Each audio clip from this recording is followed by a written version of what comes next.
to one of the first episodes of STtalks. I'm Laura Demmer, your host today, and I'm here with Jocelyn Johnson, one of the leading managers of the STgenetics EcoFeed program. Jocelyn, first, can you give us a short rundown on the history of the EcoFeed program? Hi, yes, thanks for having me today. So the EcoFeed program started at STgenetics from our CEO, Juan Moreno's vision of the future evolving around improving the feed efficiency of both dairy and beef cattle. And so with that, in 2014, he invested significantly into feed intake system to start collecting feed intakes in Holstein heifers up at our facility in Ohio.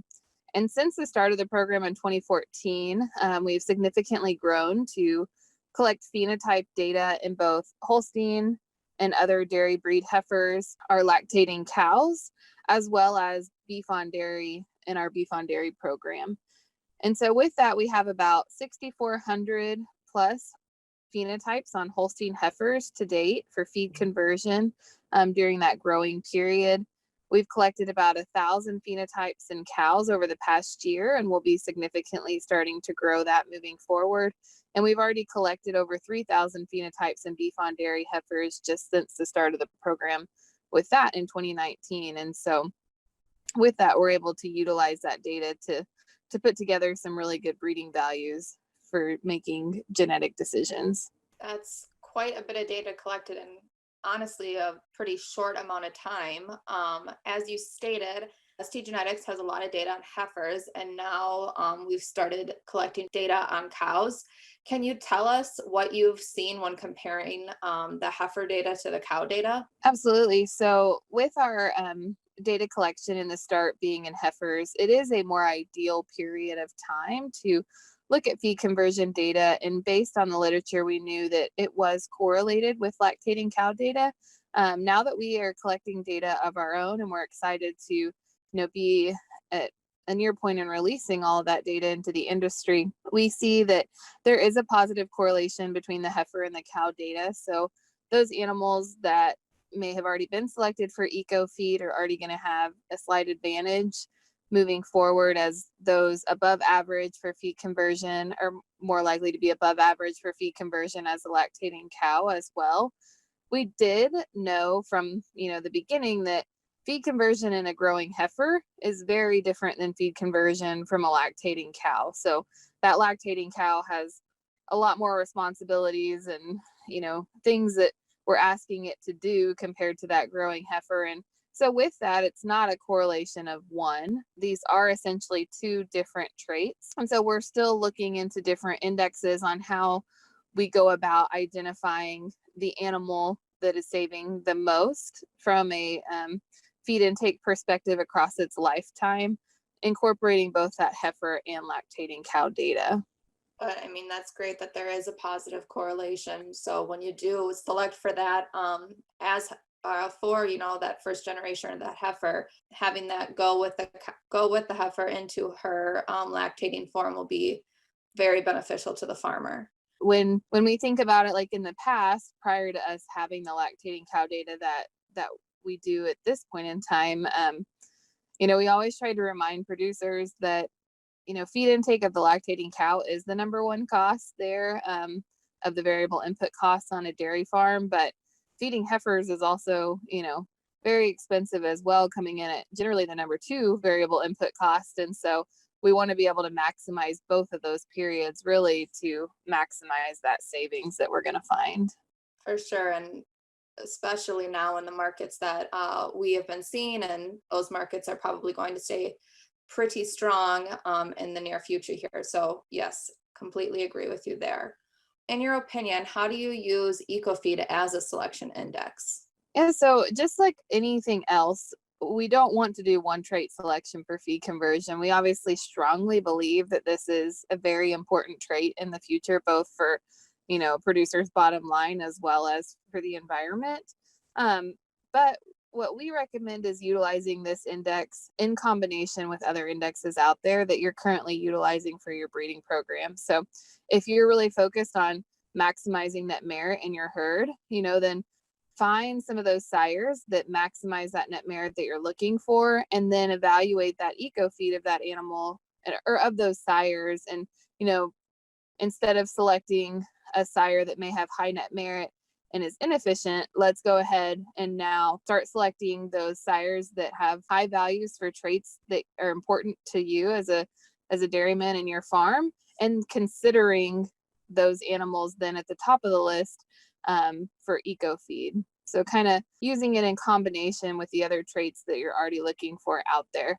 And so with the research that we've done, we know that EcoFeed's not correlated with other economically relevant traits. And so this is why it allows us so easily to just kind of incorporate that into farms' current breeding program. Right. And I guess taking this another step further with this being a selection index, how would you qualify EcoFeed in comparison to some of the other feed conversion indices that are out there? Yeah, so we kind of took a little different approach to some of the other ones that are available out there. And in our interpretation, we wanted something that wasn't correlated with other traits currently selected for. And we also wanted the producer to just be able to specifically and directly measure and select for that feed conversion. And so ours is a direct measure of feed conversion. We do not adjust any of these values for body size or performance. And so by selecting for EcoFeed, you're not selecting for body size or productivity. You're just evaluating that animal's feed conversion. So if you had 2 heifers and one had a higher production and that's what you're looking for, and they had similar EcoFeed, then you want to go ahead and select that one with higher production. But we're not looking to change the body size of our animals. We want the producers to still have that decision and be able to, incorporate some of those other maybe body size or body type trait numbers if they choose to. Right. So essentially it's just a little bit more straightforward and maybe even a little easier when you are selecting for it. Absolutely. Okay, so like you had stated earlier, feed is the #1 cost on a dairy. What's the potential impact EcoFeed could have on a producer's bottom line? Yeah, so with the data that we've collected so far, we find that those animals that have a high feed conversion, so those are animals that consume less feed and maintain production and have similar body size, they're generally going to consume about 17 to 24% less feed than those that we find to be inefficient or have a low feed conversion. And so this is if you go out into any dairy farm, you look at one pen of animals, because this is a trait that's never been selected for prior to EcoFeed in the US, you can look out there and see all of these animals that are going to be ranging in feed conversion. And so within a single pen, we could have an animal that consumes 20% less feed and is the same exact size and has the same exact productivity as another animal. And so if we look at that in our dairy growing animal situation, that would generally equate to about 5 pounds of dry matter per day difference that we see between that high feed conversion and low feed conversion animal. And then our lactating cows, we see about a 19% reduction in feed consumption. So that equates to about a 10-pound dry matter difference per day. And so this is a 5-pound difference in heifers and a 10-pound difference in lactating cows with no impact on their productivity or body size, just sheer intake. And so if we put that to a dollar value, and these ration prices are probably kind of low, but just for easy numbers, 10 cents per pound of dry matter for our heifers at 5 pounds of dry matter, that's going to be about $182 per year in feed savings, or $290 if you consider that whole heifer rearing period. And for those lactating cows, we said about a 10-pound dry matter difference. And so at a 14-cent ration cost, which again might be low in our current market, that's going to equate to about $500 per year, or over $1,300 across an average of 2.4 lactations. And so these numbers start to really add up over time, especially when we start to consider making selection decisions for all of our heifers. If we have maybe 1,000 or more in that heifer lot. And we see kind of this is not the topic of today, but in our beef on dairy animals as well, with our EcoFeed program, we're seeing about a 4-pound difference in feed consumption. And that equates to about $120 per head in that 300-day feeding period.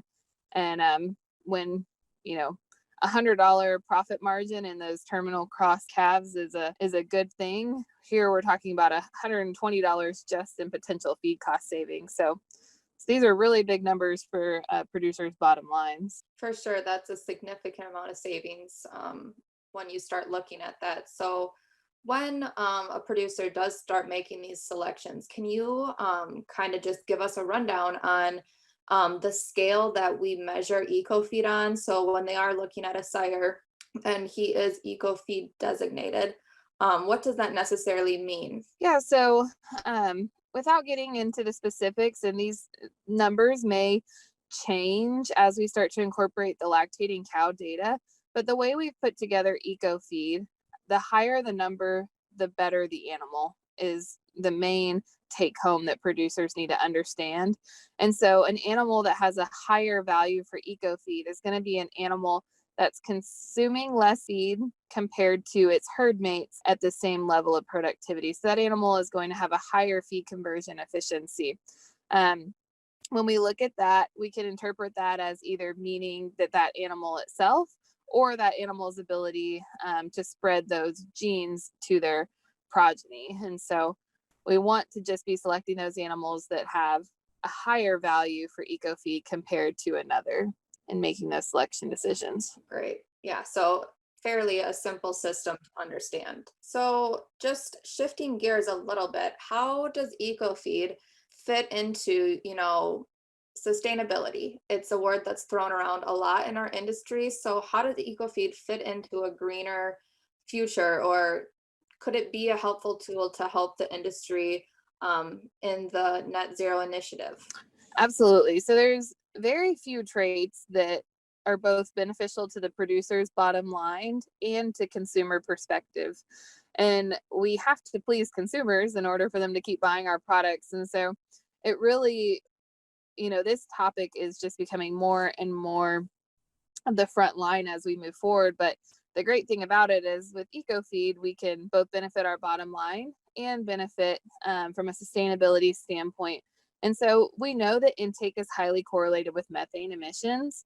And so that makes that feed efficiency one of those solutions where we can have an animal who consumes less feed. And with that reduced feed intake, we know that there's a reduction in that methane emissions that follows.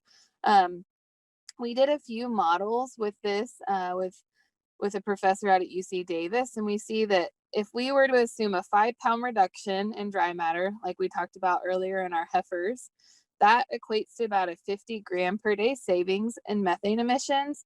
If we look at that across a 578-day rearing period, essentially it's equivalent to the amount of carbon that's sequestered over 10 years from planting 11 trees.